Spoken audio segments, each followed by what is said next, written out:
माझ्या प्रिय मित्रांनो,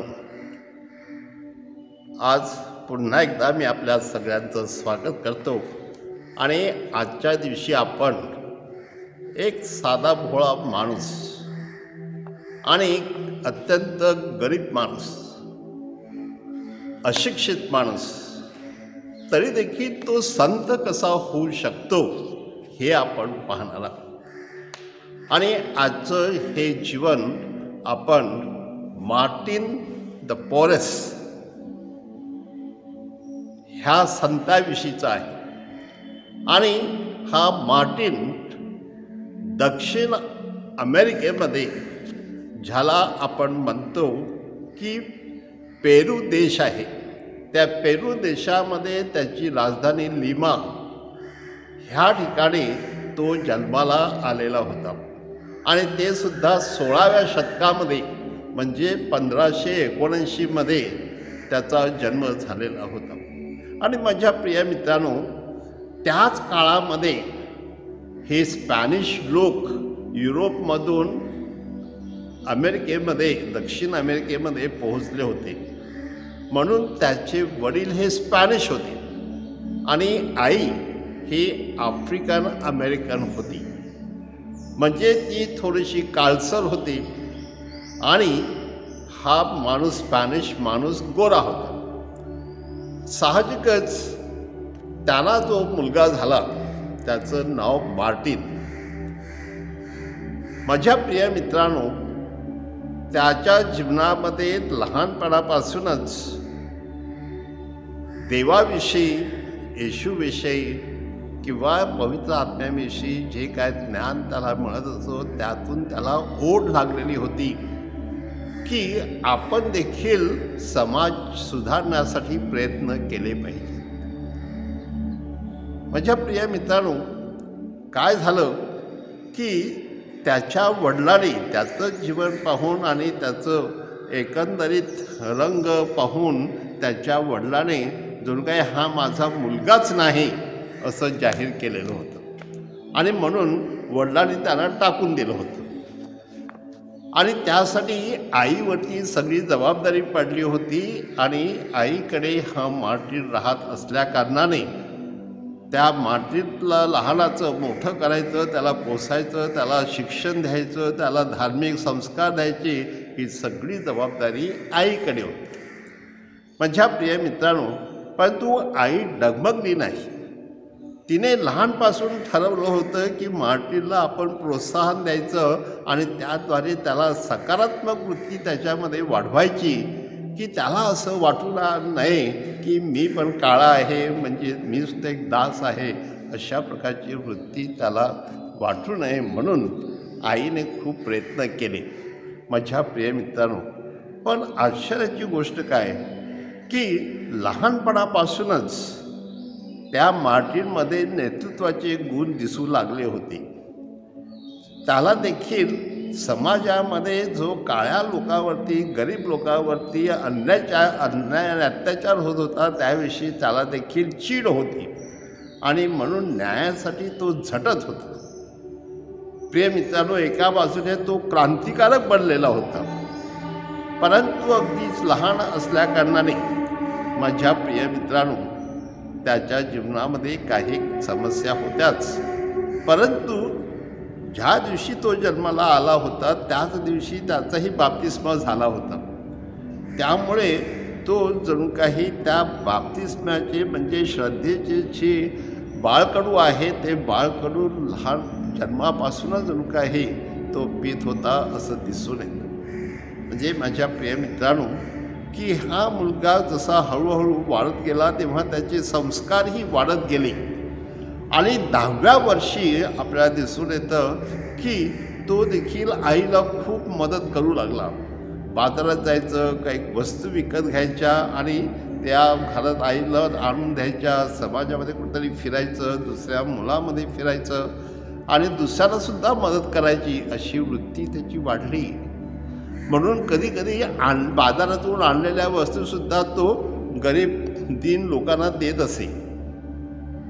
जे माझ्या प्रेमित्र बघा किती त्यागी होता आणि गरिबांची कशी आस्था असते हे देखील त्याच्या जीवनातून आपल्याला दिसून येते.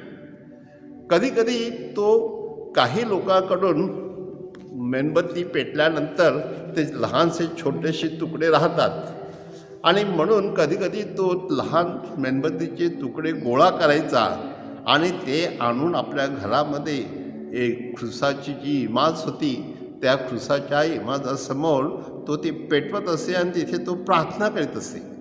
बघा किती हुशार माणूस, की ते तुकडे वाया जाऊ नये तर त्याचा मी परमेश्वराकडे साठी उपयोग करेन, ह्या वृत्तीमुळे तो अधिकाधिक धार्मिक बनत होता. माझ्या प्रियमित्रांनो, त्याचं एकंदरीत समाजातील वागणं हे लोक पाहत होते आणि त्यामुळे तो अधिकाधिक नावारूपाला आणि प्रसिद्धीस आलेला होता. ह्या अनुषंगाने लोकांनी देखील त्याला खूप प्रेरणा देण्याची प्रयत्न केलेला आहे. आपण पाहतो की हा मुलगा 10 वर्षापासून 12 वर्षाचा झाला तेव्हा तो नाभी म्हणून काम करू लागला आणि लोकांना त्याद्वारे तो मदत करू लागला आणि ते करता करता त्याने काही ज्याला आपण आयुर्वेदिक औषधं म्हणतो ती आयुर्वेदिक औषधं देऊन लोकांचं मालिश करणं किंवा काही छोटे आजार असतात त्यांच्यासाठी आयुर्वेदिक औषधं देणं, ह्या सगळ्या गोष्टी तो करू लागला आणि तेथूनच थोडे पैसे मिळायचे ते तो आईला देत असे. कधी तो एखाद्या दुकानामध्ये सुद्धा काम करी आणि दुकानातून मिळाले थोडेसे पैसे तो आईला नेऊन देत असे. अशा प्रकारे लहानपणापासून कष्ट करून आईच्या ह्या कार्यामध्ये आपल्याला कसं मदत करता येईल हे तो लहानपणी शिकला होता, म्हणून आईला तो खूप आवडत असे. प्रिय मित्रांनो, तो 15 वर्षाचा झाल्यानंतर तो धार्मिक कार्यामध्ये तो रस घेऊ लागला आणि 15व्या वर्षापासून त्याने चर्चमध्ये किंवा धार्मिक कार्यामध्ये जे काही उल्लेखनीय कामगिरी केलेली आहे त्यातून आपल्याला दिसून येतं की ह्या माणसामध्ये एक प्रेम येशूविषयी धर्माविषयी प्रेम वाढत होतं. आणि त्याच वर्षी त्याने डॉमिनिकन संस्थेमध्ये सहभागी जायचं ठरवलं धर्मगुरू होण्यासाठी. परंतु आपल्याला ठाऊक आहे की त्यावेळेला काळ्या लोकांना धर्मगुरू बनवलं जात नसे, त्यामुळे हा काही धर्मगुरू होऊ शकला नाही. परंतु त्याने डॉमिनिकन लोकांचे जे ब्रदर असतात त्या ब्रदरांच्या संस्थेत तो गेला आणि तिथे तो अभ्यास करू लागला, कार्य करू लागला, प्रार्थना करू लागला आणि आदर्श जीवन जगू लागला. त्यामुळे त्या डॉमिनिकन संस्थेमध्ये देखील दुसरे जे ब्रदर लोक होते त्यांना तो आवडू लागला, अधिकाऱ्याला तो आवडू लागला आणि त्याने देखील त्याला प्रेरणा दिली. एवढंच काय की त्याचं ते औषध होतं ते औषधसुद्धा लोकांना एवढं प्रिय होतं, त्यामुळे त्या संस्थेमध्ये त्यांचा जो छोटा दवाखाना होता किंवा त्यांचं जे रुग्णालय होतं त्या रुग्णालयाचं त्याला प्रमुख बनवलं आणि त्या ठिकाणी तो कार्य करू लागला. प्रिय मित्रांनो, थंडी असो गरमी असो काही असो तो कधीही घाबरत नसे आणि कुठेही जायला कसे जायला तयार असे. एवढंच काय, तो खाली जमिनीवरती झोपत असे. कधी त्याला एखादी झोपायला गादी दिली तर तो घेत नसे किंवा ज्याला आपण पलंग म्हणतो तो पलंग कधीच त्या पलंगावर तो झोपला नाही. म्हणजे साध्या सुध्या पद्धतीने आणि गोरगरिबीचं जीवन जगून आपल्याला दुसऱ्यांची सेवा करता येईल ह्या अनुषंगाने तो प्रयत्न करीत होता. माझ्या प्रिय मित्रांनो, घरामध्ये तो स्वयंपाक करायचाच आणि दुसऱ्यांची भांडी कांडी धुवायचा, अशा प्रकारची कामंसुद्धा तो करू लागला. म्हणजे कोणाला स्वयंपाक करून द्यायचा किंवा कोणाला मदत करायचा आणि त्यामुळे त्याच्यामध्ये हे कार्य करण्याची वृत्ती वाढल्या कारणाने त्या डॉमिनिकन संस्थेमध्ये देखील त्याला हीच कामं देण्यात आली. म्हणजे बाजारहाट करायची, त्यानंतर स्वयंपाक करायचा, भांडी-कुंडी धुवायची आणि ते काम त्याने आवडीने केलं. कारण त्याला वाटत होतं की मनुष्य देवाची सेवा सगळ्या गोष्टीद्वारे करू शकतो आणि ही कामं फार नीच आहेत असं मला कधीच वाटत नाही, असं तो नेहमी म्हणत असे. म्हणून माझ्या प्रिय मित्रांनो, केवळ परमेश्वराच्या प्रेमासाठी तो कोणतीही कामं करायला तयार होता. त्यानंतर माझ्या प्रिय मित्रांनो, एका माणसाने त्याला विचारलं की जर तुला बिशप हाऊसला जर कुक म्हणून ठेवलं किंवा स्वयंपाकी म्हणून ठेवलं तर, किंवा बिशप हाऊसला तुला कामासाठी ठेवलं तर तो सांगायला लागला की ज्या स्थितीमध्ये मी आहे त्या स्थितीमध्येच राहायला मला आवडेल, परंतु मोठ्या माणसाच्या त्या दरबारामध्ये मी कधी मला झोपी लागणार नाही. म्हणजे त्याला सांगायचं होतं की जी सेवकाची कामं आहेत त्यासाठी माणसाने दास बनलं पाहिजे, आणि जणू काय हे राजवाड्यामध्ये राहून मी दासाची कामं करू शकणार नाही आणि मला त्यातलं काही नको आहे, अशा प्रकारची वृत्ती त्याने मनात ठेवलेली होती. माझ्या प्रिय मित्रांनो, त्याला वाटत होतं की मला झोपडीत राहणेच आवडेल, महालात नको, आणि त्याची ती वृत्ती ती बनलेली होती. आज माझ्या प्रिय मित्रांनो, की सेवकाची आणि दासाची कामं करण्यासाठीच त्याने जर काही आपलं जीवन अर्पण केलं. कधीकधी आपले तो कपडे जे घाली ते फाटेपर्यंत तो ते कपडे वापरत असत. म्हणजे जुने झाले आहेत म्हणून फेकून द्यायचे असं त्याची वृत्ती नव्हती. त्यामुळे त्याने किती त्याग केलेला आहे हे आपल्याला दिसून येईल. आता वयाच्या 24व्या वर्षी त्याला ब्रदरांची दीक्षा देण्यात आली, आणि ब्रदरांची दीक्षा दिल्यानंतर त्याने तेच कार्य चालू ठेवलं. परंतु विशेषतः तो गोरगरिबामध्ये, आजारी लोकांमध्ये फिरत असे. एक माझ्या प्रिय मित्रांनो, एका माणसाला त्याला बाहेर एक माणूस सापडला, आणि तो मनुष्य जणू काय त्याच्या अंगाला बरेचसा काय तो रोग झालेला होता आणि त्याला औषध देण्याची गरज होती. म्हणून त्याने तो उचलून आणून त्याच्या स्वतःच्या अंथरुणावर ठेवला. आता बाहेरची माणसं त्यांच्या स्वतःच्या ह्या डॉमिनिकन संस्थेमध्ये आणण्याची परवानगी नसते, परंतु तेव्हा त्याच्या शेजाऱ्याने बघितलं, तेव्हा त्या दुसऱ्या ब्रदरने त्याला सांगितलं की हे योग्य नाही. तेव्हा त्यांनी उत्तर दिलं की मी कदाचित माझं अंथरूण एक छोट्याशा साबणाने धुवू शकेन आणि ते बरं होईल, परंतु माझ्या आत्म्यावरती जो काही डाग लागेल तो मी कोणत्याही पैशाने किंवा वस्तूने धुवू शकत नाही. म्हणून मला त्याची सेवा करणं अधिक आवडेल, त्यासाठी खर्च तर मी करेन, परंतु माझा आत्मा बिघडता कामा नये, असे जणू काही त्याने त्याला शिक्षण दिलं.